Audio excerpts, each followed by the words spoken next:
girl, get in here today because we got a lot to talk about.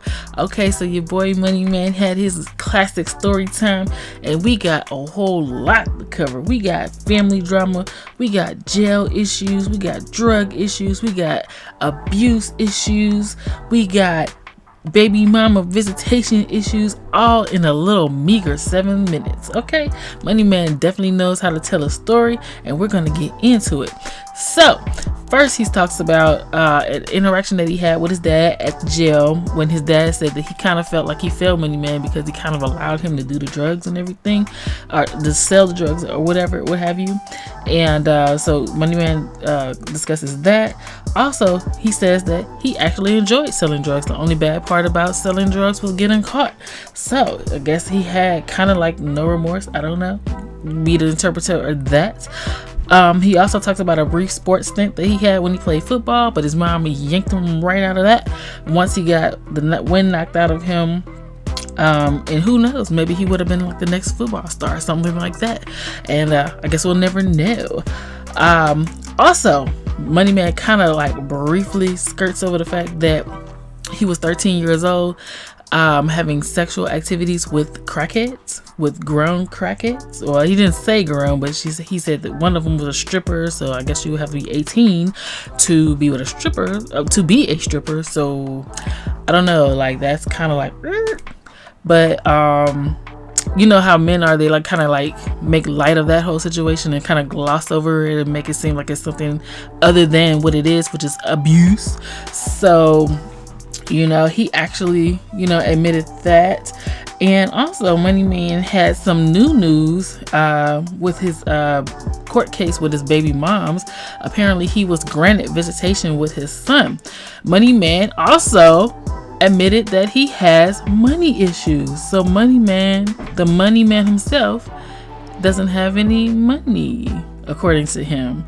I don't know if I believe that. That just could be a sympathy plea to get more beans or what have you. But anyway, girl, you know, watch these clips and don't forget to subscribe, like, and comment. This is a new channel. If you want more content, please support. I'll talk to you later, girl. At the time being, if you wasn't working at the post office, if you wasn't working at Philip Morris, you know, to make cigarettes, or if you weren't working at DuPont, or you want to nurse or something, you wasn't making no money. And it's no way. People was making almost $400-500 every 2 weeks, maybe $1,000 a month. What that's gonna do for you? Be all the way honest, y'all. What that's gonna do to you? Most people don't. Y'all kids these days, y'all got a good these days. Big up to everybody in y'all early 20s, the teenagers. Y'all got it good, because you'll never know what your parents had to go through to survive, to make sure you had clothes, to make sure you had food. Some parents are embarrassed with what they had to do, but it was hard back then. I'm going to be all the way honest. It was hard. And guess what? Me selling drugs was an avenue for income. I didn't care about the luxury shit. To be all the way honest, I didn't even really care about clothes because I was always a handsome kid. I always had a nice look. I always had a nice face. So I didn't really care about it. And then my mom used to spoil the shit out of me. She was in the streets. She was selling drugs. Like, I went to Disney World like 3 times in 1 year. You know what I mean? Like, mom had a coin. Mom was all right.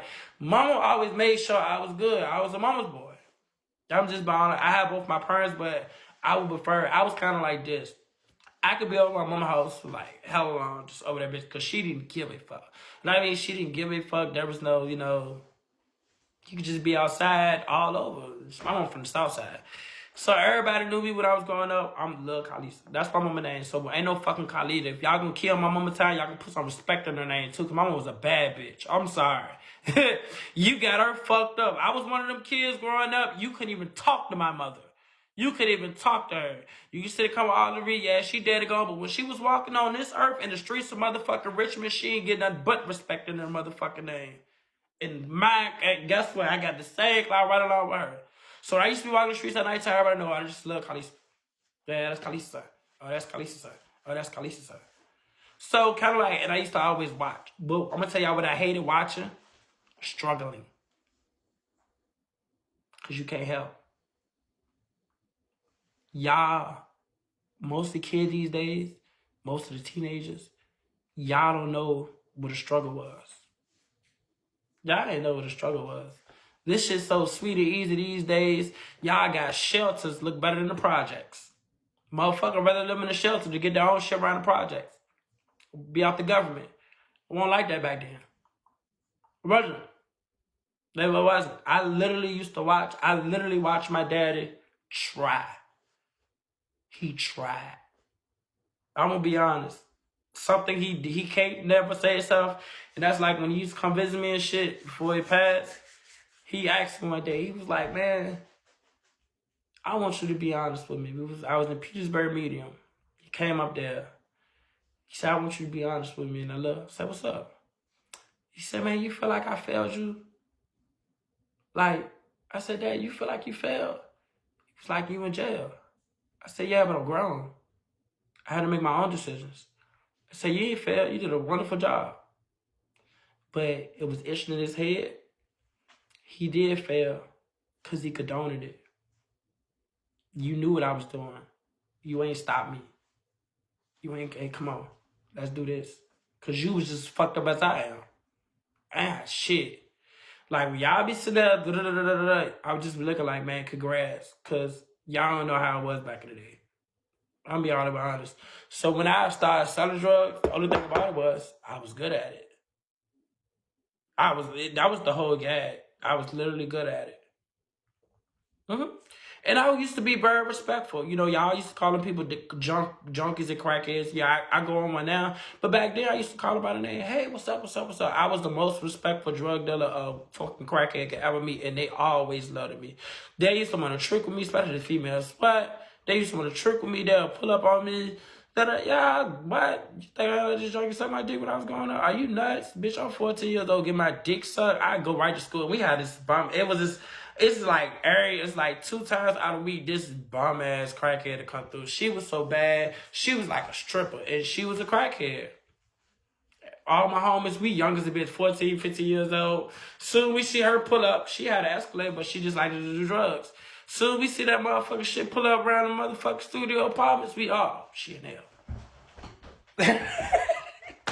Whole hood going in that bitch. Man, I got a dog right here. And you know what I mean? And it's so sad. You know, she literally just was like, you know, motherfuckers, don't get me wrong. I used to sell drugs. It used to be fun. But it was never fun when you got caught. The fun, like I said, is everything a positive. So the positive, when the positive was coming, man, the money was coming in. And my daddy, he knew where the money was coming from, and he accepted it. So I think down the line, that's why he felt that he failed. But he didn't know that he didn't actually fail.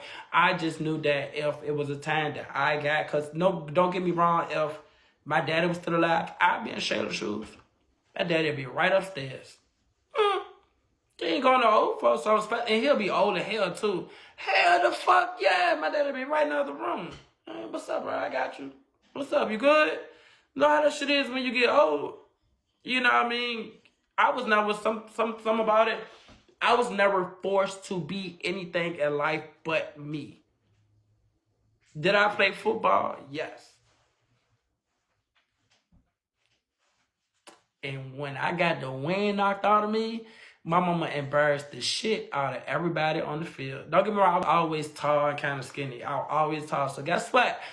Growing up, like as the midget lead and all that, junior lead and all that, you know, I was kind of tall. So I made a perfect tight end. And I could take a hit. But just that hit, they hit me that down the football. I couldn't take that hit. My mama got out the bleachers. She came down there. My daddy was like, leave him alone. He's a boy, damn it. My mama trying to hit that shit. My mama used to shut my daddy ass up. Man, fuck off. She looked at the coach. Coach was like, no. Come on. Get up. I couldn't even breathe. I thought I had a concussion. I didn't know what the fuck was wrong with me. I got hit so hard. My helmet came off my head. My shoulder pads went leaning. Like, everything was so fucked up. And you know what? Guess what? Mama took me right out of sports. Say you can try basketball. This football shit over. I'm not about to sit on the bleachers and just watch my son get a hit every goddamn time. I'm tired of it. I am tired. She let it be known. She got to cussing the coach out. And guess what? When we got in the car, she said, there's no more football. So what are you doing? I was like, what you mean? Yeah, it's football season. My daddy cussing, you want them to be a goddamn boy. That was wrong with him. You want shut up. So what you want to do? She took me right to Toys R Us and stacked up. Your ass is going to be in the house. Be all the way honest. So that was the sports. That was over with. Football is definitely dangerous. Money seeing your old photos and you had some weight. I've been stressed out, y'all. Y'all gotta understand that. Like, I ain't really been eating, none of that shit. Then I've been going broke. Nigga, I ain't even having money to buy me nothing to eat. Like, I literally been going through it, y'all. Like, on the whole nother, I'm just sitting right here in my head like, man, this, man, that, man, this. Like, y'all would never understand. Like, I literally been stressed all the way the fuck out. And then this shit with my son, I got a little stressed out when I went to court yesterday because I won something.